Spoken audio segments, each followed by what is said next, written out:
لله الذي زين النبيين بحبيبه المصطفى ومن على المؤمنين بنبيه المجتبى الصلاة والسلام على سيدنا ومولانا محمد خير الورى وعلى آله وأصحابه المتأدبين بالتقوى أما بعد فأعوذ بالله السميع العليم من الشيطان اللعين الرجيم بسم الله الرحمن الرحيم قال الله تبارك وتعالى في القرآن المجيد فخلف من بعدهم خلف أضاعوا الصلاة واتبعوا الشهوات فسوف يلقون غيا اللهم نور قلوبنا بالقرآن وزين أخلاقنا بالقرآن وأدخلنا الجنة بالقرآن ونجنا من النار بالقرآن ببركته إن الله وملائكته يصلون على النبي يا أيها الذين آمنوا صلوا عليه وسلموا تسلیما۔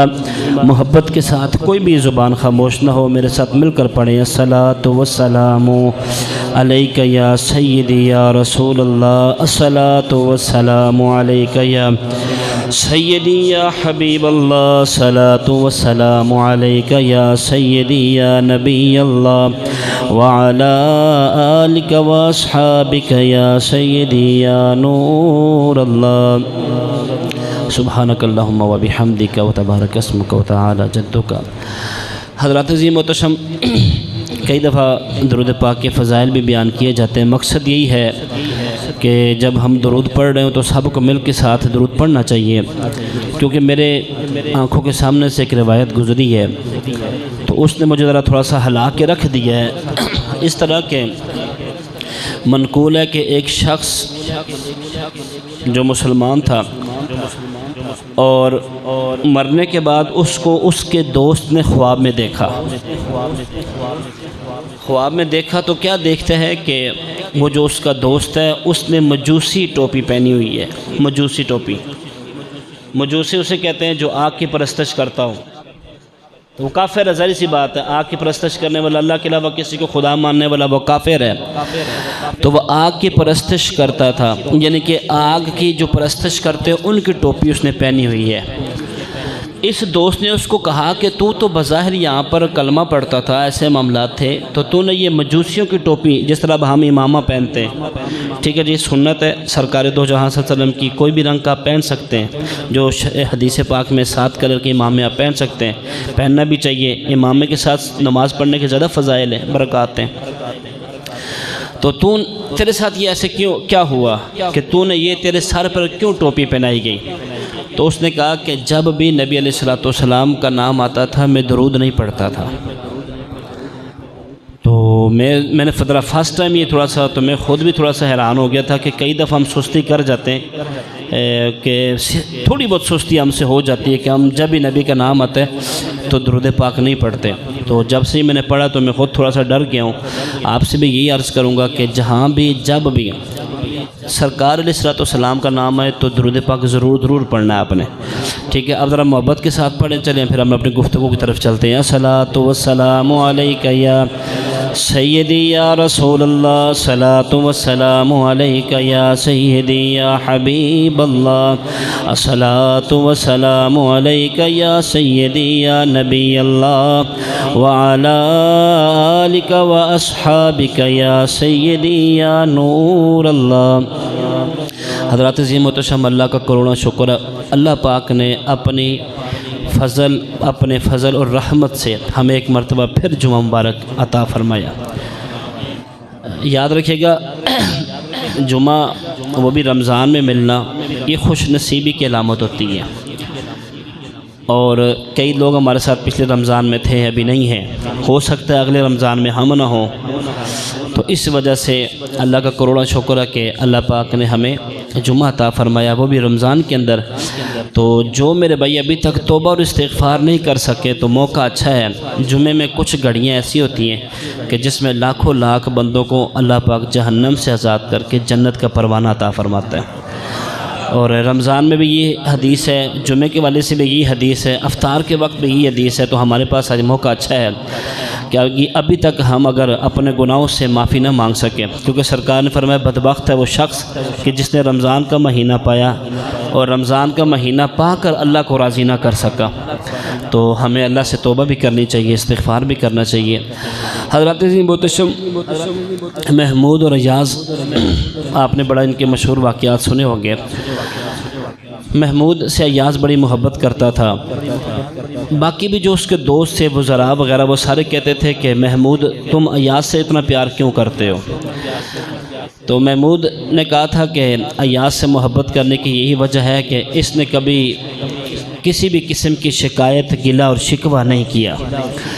انہوں نے کہا کہ کبھی آزمانے کے لیے کچھ کیا جائے، تو ایک مرتبہ ایسے ہوا کہ کچھ ککڑیاں وغیرہ کوئی پھل وغیرہ کھا رہے تھے، تو جب باقی وزراء نے کھائی تو انہوں نے وہ پھل تھوک دیا، لیکن جو ایاز تھا وہ مسلسل کھاتا جا رہا ہے۔ محمود بادشاہ اپنے تخت پہ بیٹھا ہوا یہ منظر دیکھ رہا تھا، تو کہا کہ شاید ایاز ہو سکتا ہے کہ تمہارے پاس میٹھا پھل آ گیا ہے، اس وجہ سے تم اسے تھوک نہیں رہے۔ تو فرمایا نہیں میرے آقا، پھل تو کڑوا ہی ہے، لیکن جس در سے ہمیشہ میٹھا کھایا کبھی کبھی کڑوا بھی کھانا پڑ جاتا ہے۔ ٹھیک ہے جی، تو اتنی محبت تھی۔ تو تب محمود نے کہا تھا کہ دیکھو حواریو تم کہتے تھے کہ تم ایاز سے اتنی محبت کیوں کرتے ہو؟ پھر کچھ عرصے کے بعد انہوں نے ایک اور گیم کھیلی۔ ایسا ہوا کہ انہوں نے کہا کہ یار یہ جو ایاز ہے نا، ایاز یہ ایک خیمے میں جاتا ہے، اس نے وہاں پر ایک مکان بنایا ہوا ہے، وہاں پر اس نے صندوق رکھا ہے اور صندوق کے اندر بہت سارے قیمتی جواہرات رکھے ہوئے ہیں۔ اب جب اس بات کی خبر یا محمود تک پہنچی تو محمود نے بندے بھیجے کہ جاؤ جی ایاز کو بلا کے لاؤ۔ ایاز کو بلایا گیا، محمود نے اس کو بھیجا، سارا سامان وہاں سے اٹھا کے لے آئے، تو ایک بڑا سارا باکس تھا، صندوق ٹائپ وہ تھا، وہ بھی لے کر ایاز محمود کے سامنے رکھ دیا گیا۔ محمود نے حکم دیا، بادشاہ تھا کہ اس کو کھولا جائے۔ جب کھولا تو بیچ میں سے ایاز کے پھٹے ہوئے کپڑے نکلے اور ایاز کے پھٹی ہوئی جوتیاں نکلی۔ تو ایاز نے کہا جی کہ میں اب آپ کے ساتھ ملنے کی وجہ سے اللہ پاک نے مجھ پر اتنا فضل کیا ہے کہ مجھے ایک خاص وزیر مقرر فرما دیا ہے، آپ کا ایک غلام کر دیا ہے مجھے، تو میں اس شکرانے کے طور پر جا کر اس باکس کو کھولا کرتا تھا اور کھول کر میں کہتا تھا کہ ایاز تو کچھ بھی نہیں تھا، اگر تجھے سب کچھ ملا ہے تو محمود کی وجہ سے ملا ہے۔ تو مفسرین فرماتے ہیں کہ اگر ہمیں سب کچھ ملا ہے تو مصطفیٰ کی ذات کی وجہ سے ملا ہے۔ ہمیں رمضان بھی ملا ہے تو آقا کے صدقے سے ملا ہے، ہمیں قرآن بھی ملا ہے تو آقا کے صدقے سے ملا ہے۔ اور ویسے بھی علی پاک فرما چکے، علی پاک نے فرمایا کہ لوگوں اگر اللہ پاک کی رحمت تمہیں بخشنا نہ چاہتی تو تمہیں کبھی بھی سورہ اخلاص اور رمضان کا تحفہ کبھی بھی نہ دیا جاتا۔ حضرات عزیز محتشم، قرآن پاک میں نے آیتیں پڑھی، اب آگے میں چلتا ہوں۔ سورہ مریم کے اندر اللہ پاک نے فرمایا کہ وَاذْكُرْ فِي الْكِتَابِ إِبْرَاهِيمَ إِنَّهُ كَانَ صِدِّيقًا نَبِيًّا۔ پھر آگے فرمایا وَاذْكُرْ فِي الْكِتَابِ إِسْمَاعِيلَ إِنَّهُ كَانَ صَادِقَ الْوَعْدِ وَكَانَ رَسُولًا نَبِيًّا۔ کہیں فرمایا وَاذْكُرْ فِي الْكِتَابِ إِدْرِيسَ إِنَّهُ كَانَ صِدِّيقًا نَبِيًّا وَرَفَعْنَاهُ مَكَانًا عَلِيًّا۔ یعنی کہنے کا مقصد یہ ہے کہ جتنے بھی نیک، اب یہ سارے انبیاء نیک تھے، اس میں کسی قسم کا شک نہیں ہے، انبیاء ہوتے ہی نیک ہیں، معصوم عن الخطا ہوتے ہیں، ان سے کسی قسم کی خطا سرزد نہیں ہو سکتی، وہ اللہ کے نیک اور چنے ہوئے بندے ہوتے ہیں۔ لیکن قرآن نے آگے بڑی ہی خوبصورت بات کہی ہے، قرآن نے آ کر کہا کہ یہ تو انبیاء کا دور تھا، پھر ان کے نیک اولادیں تھیں، پھر کرتے کرتے ایک مقام ایسے آیا کہ فخلف من بعدہم خلف اضاعوا الصلاۃ واتبعوا الشہوات فسوف یلقون غیا۔ پھر کچھ لوگ ایسے آئے کہ جنہوں نے اپنی نمازوں کو ضائع کیا اور نفسانی خواہشات پوری کرنے کے چکر میں وہ اپنی آخرت کو بھول بیٹھ گئے، ان کے لیے جہنم کی وادیوں میں سے ایک خوفناک وادی ہوگی۔ آپ سمجھ چکے ہوں گے کہ میں اپنے موضوع کو کس طرف لانے کی کوشش کر رہا ہوں۔ آج ہم نے دو چیزوں پر گفتگو کرنی ہے، ایک ہے نماز اور دوسرا ہے قرآن۔ ٹھیک ہے جی، نماز شب معراج کی رات سرکار دو جہاں صلی اللہ علیہ وسلم جب آسمان جہاں کی طرف جاتے ہیں، اب واپسی پر سرکار تشریف لائے، ابو داؤد شریف کی حدیث ہے، آپ بارہا سنتے آ رہے ہیں، میں خالی اشارہ دے کر اپنی گفتگو کو آگے لے کے جانا چاہوں گا۔ سرکار معراج کی رات آسمان جہاں پر گئے، اب اس بات کا آپ اندازہ لگائیں کہ روزوں کا حکم آیا تو دنیا کے اندر، حج کا حکم آیا فرض ہونے کا تو دنیا کے اندر، زکوٰۃ کا حکم آیا تو دنیا کے اندر یتیموں کے حق کی فراوانی کی بات کی گئی، تو دنیا کے اندر جتنے بھی احکام نازل ہوئے سارے دنیا کے اندر، لیکن نماز ایک ایسی عبادت ہے کہ اللہ رب العالمین نے محبوب کو اپنے پاس بلایا۔ اس سے پتہ چلا کہ نماز بندے کو زمین سے اٹھا کر آسمان تک پہنچا دیتی ہے، آسمان تک پہنچا دیتی ہے۔ اور پھر معراج پر بلانے کا مقصد کیا تھا؟ اب موضوع نہیں ہے لیکن میں آپ کو تھوڑی سی ہٹ دیتا چلوں ساتھ کہ معراج پر کیوں بلایا۔ اس کی بہت ساری علماء کرام نے وجوہات بیان کی، لیکن ایک وجہ میں بھی آپ کو بتانا چاہتا ہوں ادنا سا خادم ہونے کی حیثیت سے۔ اب معراج پر اس لیے بلایا کہ اللہ رب العالمین نے آپ کو پیدا فرمایا تاکہ لوگ آپ کو خدا نہ سمجھیں۔ اللہ پاک نے آپ کو ماں کے دودھ کی طرح غذا عطا فرمائی، ماں سے دودھ کی طرح غذا عطا فرمائی تاکہ لوگ آپ کو خدا نہ سمجھیں۔ اللہ پاک نے آپ کو گھٹنوں کے پل چلنا سکھایا تاکہ لوگ آپ کو خدا نہ سمجھیں۔ اللہ پاک نے آپ کو والد محترم جیسے نعمت عطا فرمائی جو آپ کے پیدا ہونے سے پہلے وفات ہو گئے تاکہ لوگ خدا نہ سمجھیں۔ ماں جیسے نعمت عطا فرمائی تاکہ لوگ خدا نہ سمجھیں۔ چچے عطا فرمائے تاکہ لوگ خدا نہ سمجھے، بھتیجے عطا فرمائے تاکہ لوگ خدا نہ سمجھے۔ اللہ اکبر، اللہ پاک نے آپ کو ہجرت کا حکم فرمایا تاکہ لوگ خدا نہ سمجھے۔ پھر آپ کو جہاں جہاں پر آپ کو حکم ہوا آپ تشریف لے کر گئے تاکہ لوگ آپ کو خدا نہ سمجھے۔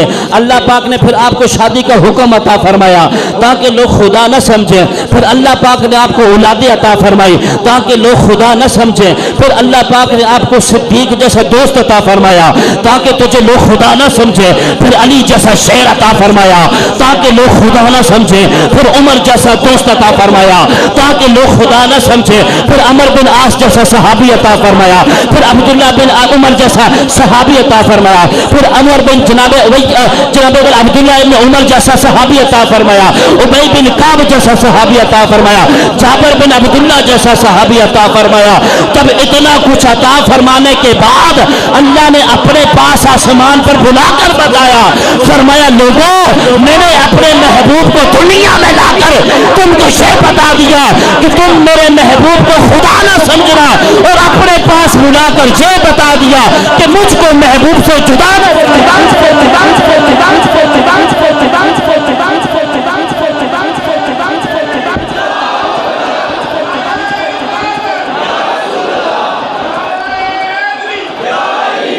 یہ تھی وجہ۔ اب سرکار معراج پر تشریف لے کر گئے، 50 نمازیں عطا فرمائی۔ اب جناب موسیٰ علیہ السلام کئی سو سال پہلے سرکار سے دنیا سے پردہ فرما گئے تھے۔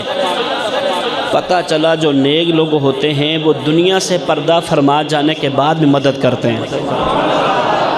کہ وہ کل نفس ذائقہ، جب میں نے جمعہ پڑھایا تھا تو اس میں یہ ساری میں نے سیارہ گفتگو کر دی تھی۔ برکیف موسیٰ علیہ السلام نے کہا کہ اے اللہ کے نبی، نہیں 50 کے بس کی ان کی بات نہیں ہے، کرم فرمائیں۔ ٹھیک ہے جی، پھر کرتے کرتے 5 رہ گئے، مختصر چلتا ہوں، 5 رہ گئی۔ اب بھی موسیٰ علیہ السلام نے کہا جی مجھے پتہ ہے انہوں نے 5 بھی کوئی نہیں پڑھنا۔ سرکار نے فرمایا کہ اب نہیں۔ اب جب سرکار نے کہا کہ اب اللہ مجھے شرم آتی ہے کہ میں اللہ پاک کے پاس جاؤں، اس طرح مجھے حیا آتی ہے کہ میری امت 5 نمازیں بھی نہیں پڑھ پائے گی، اور اللہ کا پاک کا بھی حکم ہے کہ جو ایک دفعہ میں حکم فرما دوں پھر وہ بدلتا نہیں ہے۔ فرمایا ایسا ہے کہ چلو پڑھو 5 ثواب 50 کا دوں گا۔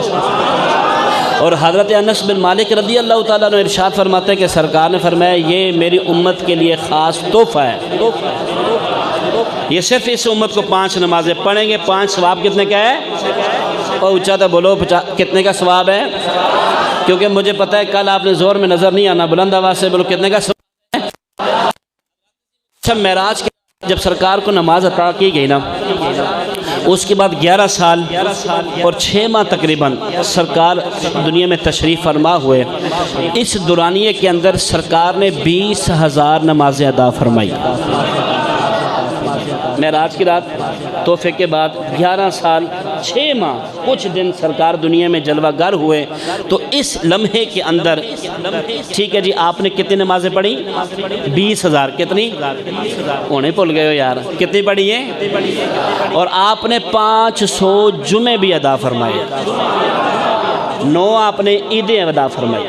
ٹھیک ہے جی، 20,000 نمازیں، 500 جمعے اور کتنی عیدیں؟ 9 عیدیں آپ نے ادا فرمائی دنیا میں۔ حضرات عظیم محتشم، ہر بندہ پریشان ہے، اور پریشان بھی اسی وجہ سے ہے کہ اس کی پوری نہیں پڑتی۔ وجہ کیا ہے کہ ہم نے قرآن کو بھی چھوڑ دیا اور نماز کو بھی چھوڑ دیا۔ یہ بات یاد رکھیے گا، یہ بات یاد ضرور رکھیے گا، آپ کی مہربانی۔ ہم رمضان کے لیے نمازی نہیں ہیں، ٹھیک ہے جی، اور آپ نے یہاں سے آج یہ تیہ کر کے اٹھنا ہے، نیت کر کے اٹھنی ہے کہ جان تو نکل سکتی ہے پر سجدہ نہیں چھوٹ سکتا۔ انشاءاللہ کہو جی، کوئی اعتبار نماز نہیں کر سکتا، وہ ہاتھ چک کے کہو یار انشاءاللہ، بلند آواز سے بولے انشاءاللہ۔ نیت کرتے ہیں، میں بھی نیت کرتا ہوں، آپ بھی نیت کریں کہ انشاءاللہ آج کے بعد ہماری کوئی بھی نماز قضا بھی نہیں ہوگی۔ انشاءاللہ مٹھا ہو گیا، موسم اچھا ہے ماشاءاللہ، میں خیال گرمی نہیں ہے، اونچی آواز نہ بولو ذرا انشاءاللہ۔ یا اللہ جو سب سے بلند آواز میں انشاءاللہ کہے اس کی زندگی میں کبھی بھی کوئی نماز قضا نہ ہو انشاءاللہ۔ زندہ باد، ماشاءاللہ۔ یاد رکھیے گا، نماز قضا کرنے کا بھی نقصان ہے۔ نقصان کیسے ہے؟ علامہ اسماعیل کاکوری علامہ مفتی اسماعیل کاکوری رحمۃ اللہ تعالی علیہ فرماتے ہیں، مفتی عنایت کاکوری رحمۃ اللہ علیہ فرماتے ہیں بغداد کے اندر نا ایک امیر زادی تھی، لڑکی تھی، بہت امیر تھی۔ توجہ سے سنیے گا، میں آج آپ کو کوشش کروں گا کہ سادہ الفاظ میں سمجھانے کی کوشش کروں۔ امیر باپ کی بیٹی تھی، امیر زادی تھی۔ وقت وصال جب مری، جو تو کر کے اس کا دم نکل گیا۔ ایک بات یاد رکھیے گا، جو بے نمازی ہوتا ہے نا، بے نمازی، علماء فرماتے ہیں کہ مرتے وقت اس کو اگر 7 سمندروں کا پانی بھی پلایا جائے پھر بھی اس کی پیاس نہیں بجھے گا، جو بے نمازی ہوتا ہے۔ یہ بات یاد رکھیے گا، ٹھیک ہے؟ اور اللہ پاک اس کی عمر سے برکت ختم فرما دیتا ہے، اس کے رزق سے برکت ختم ہو جاتی ہے، اس کی عمر کم ہو جاتی ہے، دنیا والے اس پر لعن طعن کرتے ہیں۔ مجھے اور آپ کو غور کرنا چاہیے کہ دنیا والے ہم سے کتنا پیار کرتے ہیں، ٹھیک ہے؟ اور اللہ کی اگر رحمت اور قدرت نہ ہوتی نا تو 2 رکعت بھی ادا کرنے کے قابل ہم نہ ہوتے ہیں، یہ بات یاد رکھیے گا۔ ہاں جی، برکیف مفتی عنایت کاکوری رحمۃ اللہ تعالی علیہ فرماتے ہیں کہ وہ اس عورت کا انتقال ہوا، اس کو کپڑے میں بند کر دیا گیا۔ جب کپڑے میں بند کیا گیا نا تو اس کے لواحقین اس کو اٹھا کر جیسے ہی غسل کے لیے لے کر گئے تو کپڑا کھولتے ہیں تو ایک بڑا سانپ اس کے عورت کے ساتھ لپٹا ہوا ہے اور اس کو ڈنگ مار رہا ہے اس کے ماتھے کے اوپر، کالے رنگ کا سانپ، بڑا سانپ، ٹھیک ہے جی۔ اس کو بڑی ہٹانے کی کوشش کی پر سانپ نہیں ہٹا، سانپ نہیں پیچھے ہٹا، بڑی کوشش کی اس کو ہٹانے کی۔ برکیف اس کا جو والد تھا وہ بڑا سمجھدار بندہ تھا، اس نے کہا جی یہ اللہ کا عذاب ہے۔ اس نے کہا کہ اے سانپ، تو اللہ کی طرف سے تو عذاب ہے لیکن ہمیں شریعت بھی حکم دیتی ہے کہ غسل، کفن دفن کے معاملات بھی کرنے چاہیے، تو کچھ دیر کے لیے پیچھے ہٹ جا۔ مفتی صاحب فرماتے ہیں وہ تھوڑی دیر کے لیے سانپ ایک پیچھے چلا گیا اور وہاں جا کے بیٹھ گیا۔ انہوں نے اس کو غسل، دفن، سارے معاملات کفن دفن کے کیے، اور ساتھ ہی جیسے اس کو یہ سارے معاملات ہوئے تو دوبارہ پھر سانپ اس کے جسم کے ساتھ لپٹ گیا اور جو تو کر کے اس عورت کو ایسے ہی قبر میں دفنا دیا گیا، ٹھیک ہے جی۔ اب مفتی صاحب فرماتے ہیں کہ اس سے پوچھا گیا اس کے والد صاحب سے کہ آخر کیا وجہ تھی؟ انہوں نے کہا وجہ یہی تھی، یہ نماز تو پڑھتی تھی پر سستی کرتی تھی۔ میرے مصطفیٰ نے فرمایا کہ نماز پڑھا کرو، نماز کے چور نہ بنو۔ جابر بن عبداللہ کہتے ہیں ہم نے عرض کیا اللہ کے نبی نماز کا چور کون ہے؟ فرمایا جو رکوع اور سجدہ صحیح طرح نہ کرے وہ نماز کا چور ہے۔ اب آپ نے کتنی سیکھی ہے؟ ایک غالباً حضرت انس بن مالک فرماتے ہیں کہ بندے کو نماز پڑھتے ہوئے دیکھا اس کے رکوع اور سجود صحیح طرح ادا نہیں ہو رہے تھے، تو میں نے اسے کہا کہ نماز تو صحیح طرح پڑھ، تو کب سے تو نماز پڑھ رہا ہے؟ اس نے کہا 40 سال سے میں ایسے نمازیں پڑھا ہوں۔ فرمایا کوئی بھی قبول نہیں ہے، ٹھیک ہے جی۔ ہمیں سارے معاملات پتہ ہیں لیکن نماز کے معاملے میں ہم بہت سستی کرتے ہیں، اور جو بے نمازی ہے، ایک بات یاد رکھیے گا میرے بھائیوں، میرے نوجوانوں، میرے بزرگوں، یقین کریں کہ جب تک ماں باپ نیک نہیں ہوں گے اولاد کبھی بھی نیک نہیں ہو سکتی۔ یہ میں آپ کو عرض کر رہا ہوں، جب تک ماں باپ نیک نہیں ہوں گے نا اولاد کبھی بھی نیک نہیں ہو سکتی، جتنا مرضی آپ کوشش کر لیں، ٹھیک ہے جی۔ اور بے نمازی ہمارے ساتھ کھاتا بھی ہے، پیتا بھی ہے۔ یقین کریں میں آپ کے سامنے ایک اور روایت پیش کرتا ہوں کہتے ہیں کہ ایک بندہ اللہ کا ولی کشتی کے اندر سفر کر رہا تھا سمندر میں وہ سفر کر رہا تھا. غور سے سنیے گا یہ، کیونکہ اب رمضان ختم ہو جائے گا تو نمازی نظر نہیں آتے. میرے نوجوان بھائی بھی جو تشریف لائے، اللہ پاک آپ کو خوش رکھے. میرے بھائیوں، نماز کی معافی نہیں ہے، آپ کی مہربانی، نماز کی معافی نہیں ہے. جو کہتا ہے نا جی ایسے مدینے پڑھ دیں تو انہوں کہ پھر اتھی چلا جا، سانو اتھی پڑھن دے. نہ ایسے پیر کی بیعت کریں، نہ ایسے خطباء کو سنیں. خدا کی عزت کی قسم میں بار بار کہہ رہا ہوں، نماز کی معافی نہیں ہے، آپ کی مہربانی. نماز کسی صورت میں نہیں چھوڑ سکتے. ہاں شرعی طور پر مریض ہے، اس کی الگ بات ہے، ٹھیک ہے جی. نماز کی معافی نہیں ہے. نوجوان بھی تو کرکٹ کھیلتے نا یار، سارا رات کرکٹ کھیلتے رہتے ہیں، سارا دن کرکٹ کھیلتے رہتے ہیں. ہم بھی تو آفس میں سارا دن کام کرتے رہتے ہیں، لیکن اللہ کے لیے ہم چند وقت، چند منٹ کا ٹائم نہیں نکال سکتے. چند 1 گھنٹہ یار، 24 گھنٹوں میں سے 1 گھنٹہ، ٹھیک ہے، وہ بھی ہم اللہ کے لیے نہیں دے سکتے. تو پھر ہمارے جینے کا مقصد کیا ہے؟ سنے بے نمازی، جو نماز نہیں پڑھتا اس کی کتنی نحوست ہے.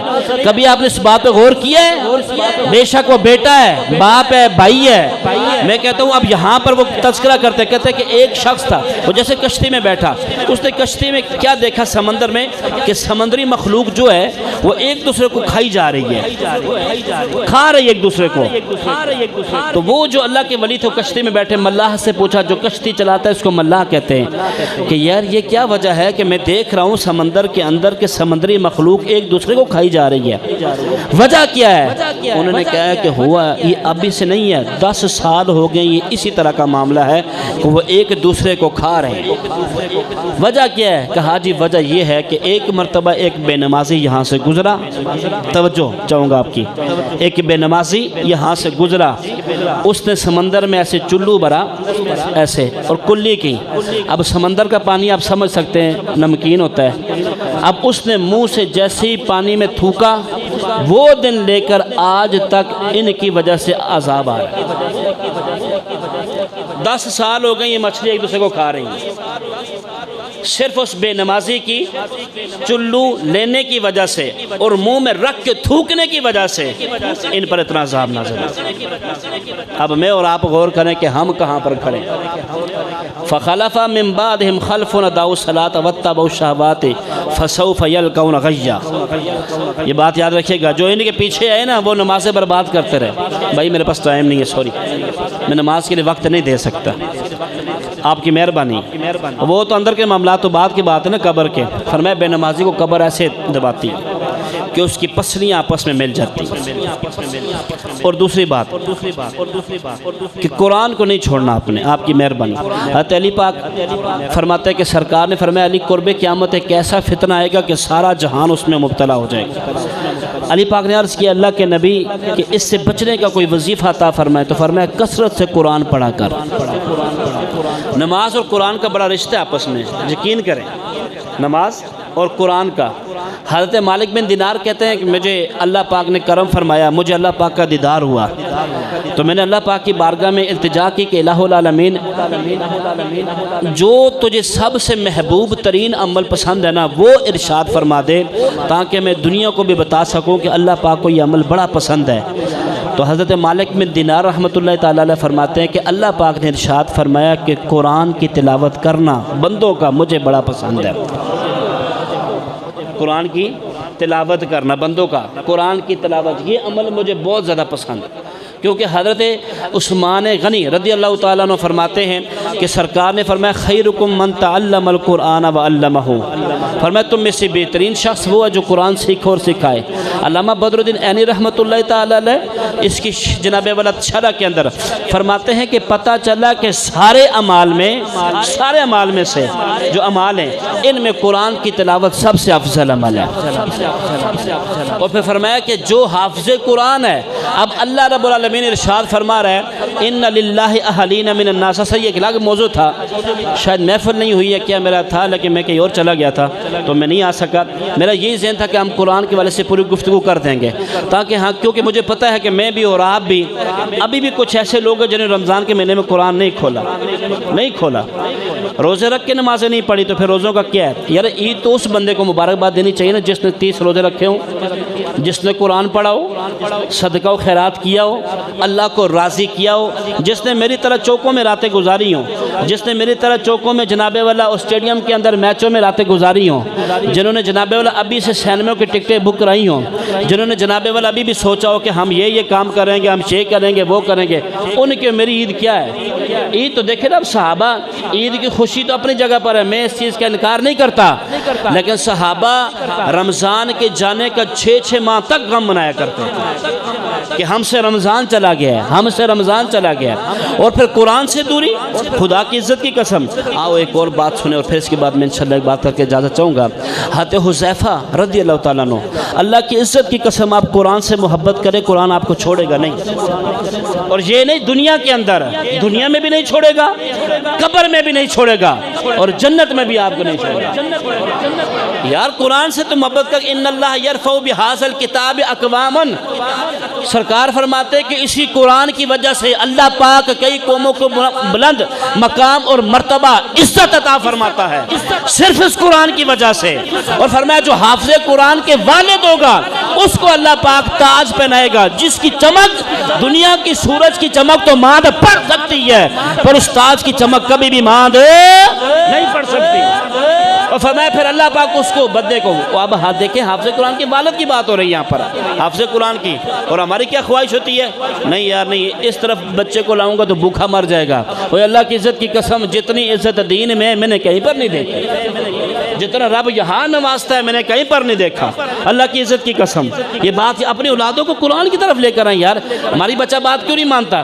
مجھے بتائیں نا، ابھی یہ پچھلے 2 دن پہلے میں بیان کرنے آیا تھا وان مارکیٹ میں، یہ آپ کے ساتھ ہی میں نے ان کو یہی بات کہی تھی، میں نے کہا تھا یہ ایک بات بتاؤ مجھے، میں نے ایک بچے سے پوچھا، میں نے کہا یار ایک سکول کا چودھری صاحب کا بچہ ہے، ایک پھٹے پرانے کپڑوں میں بچہ جاتا ہے، لیکن الحمدللہ آج وہ منظر بدل چکا ہے، آج بچے بھی بڑے پیارے ہیں ماشاءاللہ، قرآن کو سینے کے ساتھ، ادھر چودھری صاحب کا بچہ نکلا، ایک ادھر جناب والا مزدور کا بچہ نکلا، اب مزدور کا بچہ قرآن کو سینے کے ساتھ لگا کے آ رہا ہے، اور چودھری صاحب کا بچہ جو لاکھوں فیس دیتے ہیں امریکن لائسنس میں تو بیکن ہاؤس میں تو جہاں جہاں پر لاکھوں فیسیں دیتے ہیں، وہ بچہ کتاب کو جب بیگ ہوتا ہے اس کو پیچھے رکھ کے آ رہا ہے۔ میں نے کہا بچے مجھے اس بات تو سمجھا، ادھر حافظ قرآن ہے، یہ قرآن کی تعلیم حاصل کرنے کے لیے آ رہا ہے، وہ تو سینے کے ساتھ قرآن لا کر آ رہا ہے، لیکن کیا بات ہے تو ہزاروں روپے فیسیں دینے والا، لاکھوں روپے اپنے ماں باپ کے خرچ کروانے والا، تو کتابوں کو پیچھے کیوں رکھ رہا ہے؟ تو مجھے بڑے خوبصورت جواب ملا، ان کا علامہ صاحب جو ہے نا دنیا کی کتابیں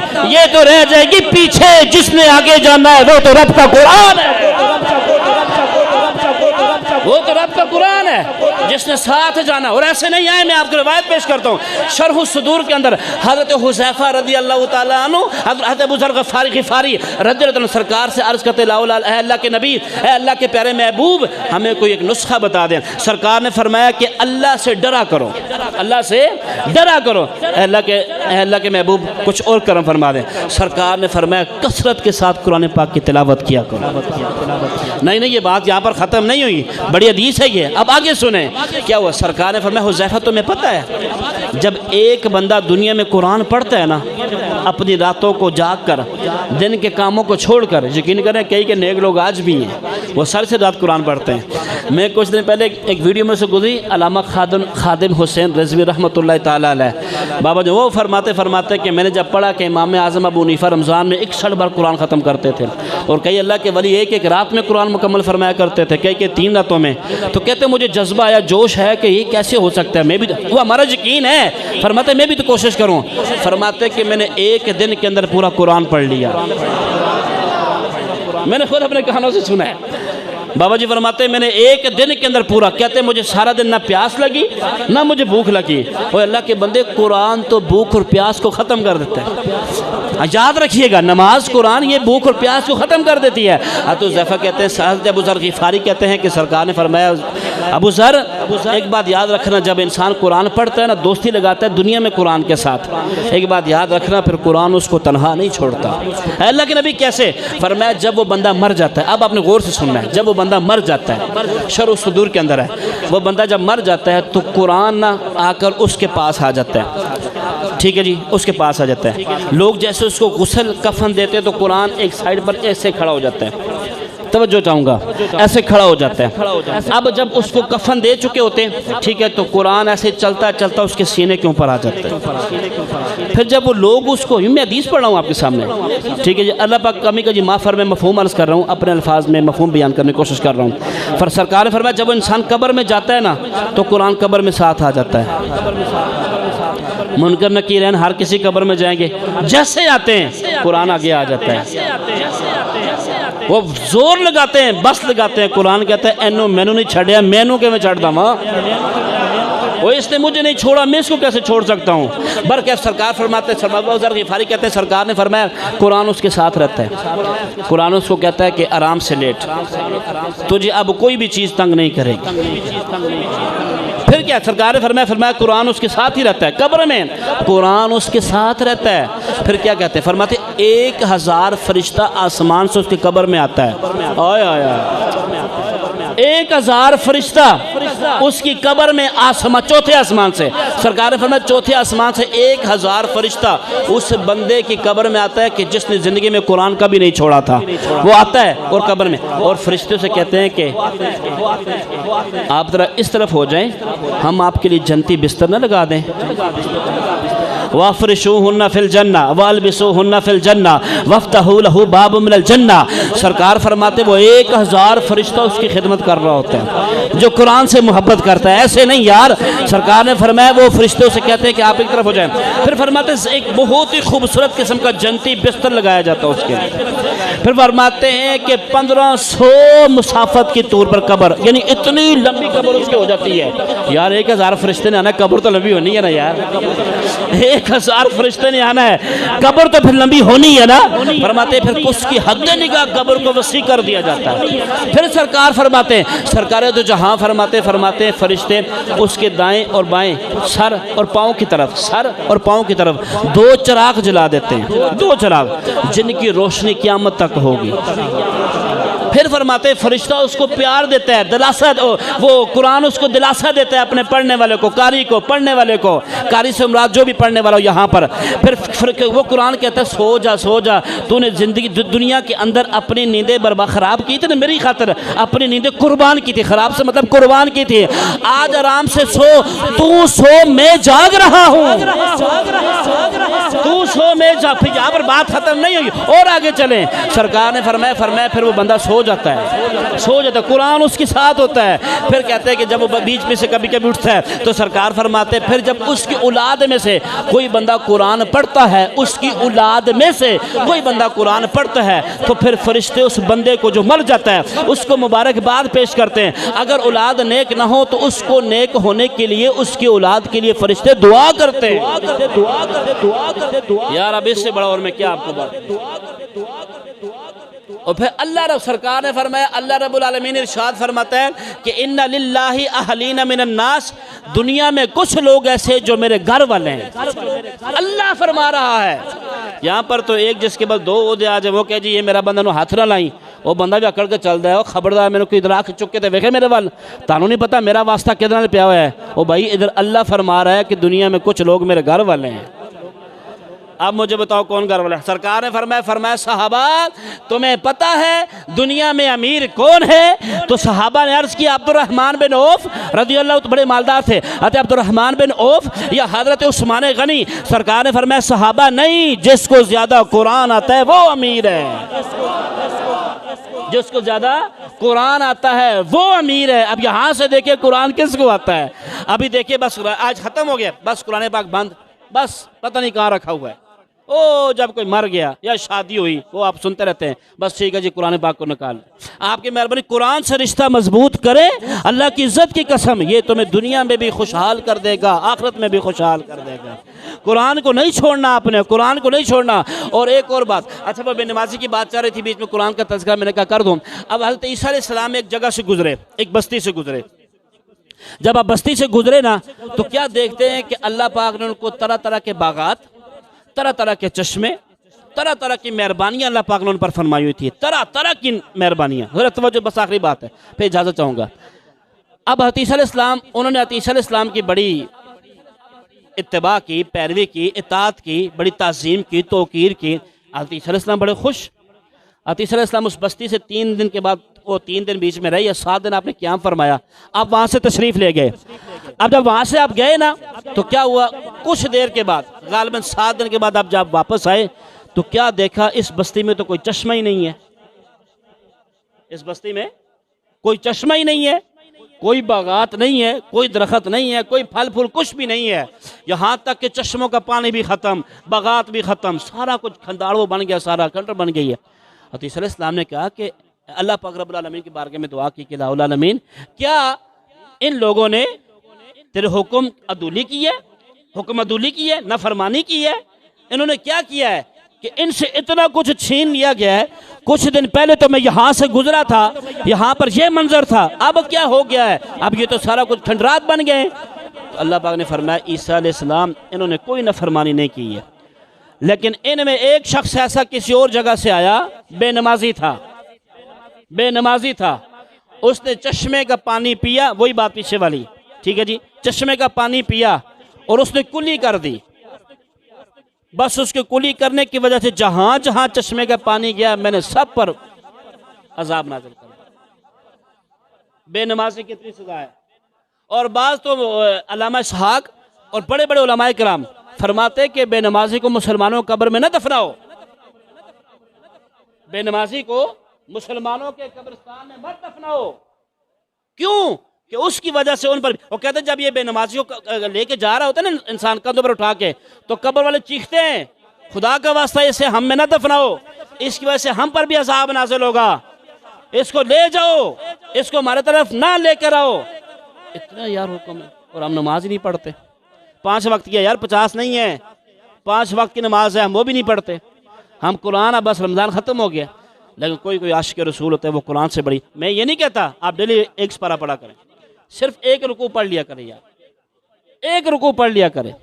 فجر کی نماز میں تشریف لے کر آئیں، کہتے ہیں کہ ایک بندہ فجر نماز پڑھنے جا رہا تو راستے میں اس کو ٹھوکر لگی، کپڑے گرا کیچڑ میں، کپڑے گندے ہوئے، واپس آیا، پکا تھا نا ذرا، کپڑے بدلائے، تبدیل کیے، پھر نماز پڑھنے جا رہا، ٹھوکر لگی، پھر گھر گیا، پھر کپڑے بدلائے، ہمیں تو ہلکا سا بچہ وہ پیشاب بھی کر دینا، میرے کپڑے ناپاک ہو گئے، بانا چاہیے ہوتا ہے صرف، بانا، چھیٹے پڑ جائیں نا کہ نہیں کپڑے ناپاک ہیں، آپ کی مہربانی یار، مسلمانوں کے کپڑے کیسے ناپاک رہ سکتے ہیں؟ مسلمان تو ہوتا ہے وہ جو 24 گھنٹے پاک رہتا ہے، مسلمان کہتے ہی اس کو ہیں، ٹھیک ہے جی، ہاں مسلمان پاک رہتا ہے یار، پاک رہتا ہے، یہاں میں نے پاک مراد لیا ہے، باوضو بھی آپ رہ سکتے ہیں، ٹھیک ہے جی۔ اب تیسری مرتبہ جب وہ آیا نا تو کیا دیکھتا ہے کہ ایک بندہ باہر نا، وہ بڑی ساری لیکن دیوا کہہ سکتے ہیں، کوئی بھی ایسی چیز چراغ جلا کر لا کے کھڑا ہے، اس نے اس کو پکڑا بازو کے ساتھ، پکڑ کے مسجد میں پہنچایا، اور وہ بندہ کافی دیر تک باہر کھڑا رہا۔ جب انہوں نے اپنی نماز مکمل، غالباً عشاء کی نماز تھی، جیسے نماز مکمل کی، نماز مکمل کرنے کے بعد یہ باہر آیا، اسی بندے نے ان کا ہاتھ پکڑا، گھر تک چھوڑ کر گیا۔ اس بندے نے کہا کہ جی آپ نے بڑی مجھ پر نیکی کی ہے، احسان کیا ہے، آپ کی بہت مہربانی کہ آپ کی وجہ سے میں نے نماز پڑھی ہے۔ اس نے کہا میں نے تمہارے ساتھ احسان نہیں کیا، بلکہ الٹا تمہارے ساتھ میں نے نقصان کیا ہے، میں نے احسان نہیں کیا تمہارے ساتھ، بلکہ الٹا تمہارے ساتھ میں نے نقصان۔ اس نے کہا نقصان کیا تم نے؟ تو میری عشاء کی نماز بچا لی ہے۔ اس نے کہا کہ جب تو پہلی مرتبہ نکلا ہے نا ایسے گھر سے باہر، تجھے ٹھوکر لگی ہے نا، تو نیچے گرا ہے نا، تو اللہ پاک نے تیری بخشش فرما دی تھی، اور جب تو دوسری مرتبہ آیا نا، جب تجھے ٹھوکر لگی ہے نا، ٹھوکر لگی ہے، تو تیرے جتنے بھی عزیز و اقارب تھے نا، اللہ پاک نے سب کو معاف فرما دیا تھا، اور تیسری مرتبہ تجھے میں نے ٹھوکر نہیں لگنے دی، کیونکہ اگر تجھے ٹھوکر لگ جاتی نا تو جتنے بھی محلے والے تھے، قصبے والے، اللہ پاک اس ٹھوکر کی وجہ سے ان سب کو معاف فرما دیتا۔ اس نے کہا میں تیرا خیر خواہ نہیں ہوں بلکہ میں شیطان ہوں، میں تیرا خیر خواہ نہیں ہوں بلکہ میں شیطان ہوں۔ وقت نہیں ہے، آپ لوگ تشریف لاتے رہے محبت کے ساتھ، اللہ پاک آپ کے روزوں کو قبول فرمائے۔ الہ العالمین ہم جس طرح روزے رکھنے چاہیے تھے ہم نے روزے نہیں رکھ سکے، الہ العالمین تو ہمارے طرف نہ دیکھ، اپنی رحمت کی طرف دیکھ، اور ہم سب کے تمام صغیرہ اور کبیرہ گناہوں کو معاف فرما۔ الہ العالمین تیرے گھر میں بیٹھ کے عہد کرتے ہیں کہ انشاءاللہ قرآن کی تلاوت بھی کریں گے انشاءاللہ، اور آخر لئے کہہ دو انشاءاللہ نماز بھی پڑھیں گے، اور جہاں تک ہو سکا اپنے نفس کو روکنے کے لیے روزے بھی رکھیں گے، بے حیائی کے مناظر نہیں دیکھیں گے انشاءاللہ۔ ان آنکھوں سے ہم مدینہ دیکھیں گے، مکہ دیکھیں گے، مدینہ کی سنہری جالیاں دیکھیں گے، قرآن دیکھیں گے، ٹھیک ہے جی، اولیاء کرام کے مزارات کو دیکھیں گے، اپنے ماں باپ کے چہرے کو دیکھیں گے، گانے نہیں سنیں گے، فلم نہیں سنیں گے، ڈرامے نہیں دیکھیں گے، چوکوں میں نہیں کھڑے ہوں گے۔ نوجوانوں کی آواز آنی چاہیے، چوکوں میں نہیں کھڑے ہوں گے، اونچا بولو انشاءاللہ یار، چوکوں میں نہیں کھڑے ہوں گے، پڑوسی کو تکلیف نہیں دیں گے، بھائی کو کچہریوں کے چکر نہیں لگائیں گے، ٹھیک ہے، بیٹوں کو بھی تکلیف میں نہیں ڈالیں گے، بیٹے ماں باپ کو بھی تکلیف میں نہیں ڈالیں گے، آپس میں اتفاق کے ساتھ رہیں گے، محبت کے ساتھ رہیں گے، اخوت کے ساتھ رہیں گے، جو ہم پر صدقات، زکوٰۃ، فطرہ جو بھی واجب ہے وہ ہم ادا کریں گے، اور ادا کر کے اللہ کا شکر ادا کریں گے، ٹھیک ہے جی۔ اللہ پاک آپ کے رزق میں، اللہ پاک آپ کے کاروبار میں، جان میں، اولاد میں برکت عطا فرمائے۔